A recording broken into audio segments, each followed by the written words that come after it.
Hello guys, welcome sa aking channel. So welcome sa JBR Electronics. So sharing lang, konting share lang para sa mga beginners, hindi para sa mga master. Dahil ako isang newbie din, ito din ang aking mga natutunan. So share ko lang ito, konting basic troubleshooting amplifier. Yeah baby, amplifier. So using oscilloscope. So, ni-repair natin itong amplifier. Meron tayong kunting speaker doon, pero tumutunog yan. So,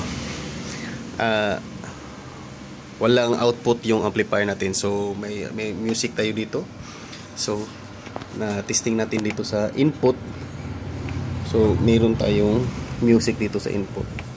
Input tayo diyan.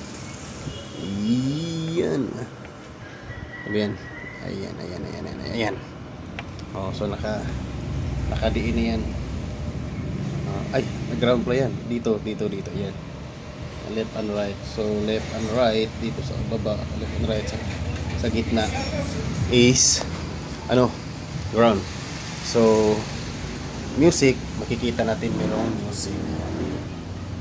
So, yan po yung makikita nyo sa oscilloscope pag tinest nyo yung output ng headset or output ng player. Yan po yung signal. Yan, makikita nyo yan. Yan po ang signal. So, dito sa amplifier natin is merong signal input. So, check natin dito sa check natin dito sa baba. Diyan, sa input ng amplifier natin. I-test natin dyan.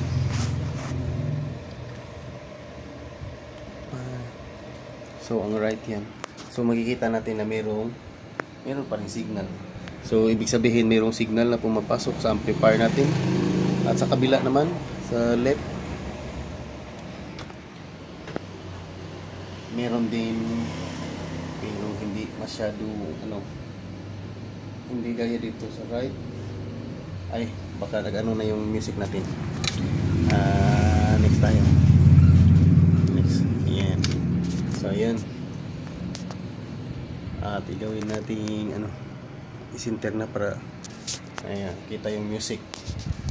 Dito sa right yan. Dito naman sa left. Ayan. Meron ding signal. So, ibig sabihin may signal na pumapasok galing sa input papunta dito sa preamp o dito sa volume. So yan, sa input ng amplifier, yan yung input ng amplifier dito sa board ng amplifier. Yan yung input. So makikita natin na mayroong signal. So i-close natin yung volume. Yan. So kita natin flat lang yung input. Open natin yung volume. So, ibig sabihin may signal. Ayan. Dito sa kabila.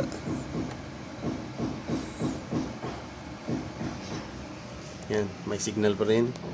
I-zero natin ang volume. Ayan, flat. So, ibig sabihin, zero na. Open natin volume. Ayan. May signal. So, yan guys. Simple share sa troubleshooting amplifier using oscilloscope. So hindi na kinahanglan yung audio tracer. Dahil audio tracing din yung ginagawa natin. So hindi mo kailangan yung speaker mismo. Okay? Salamat.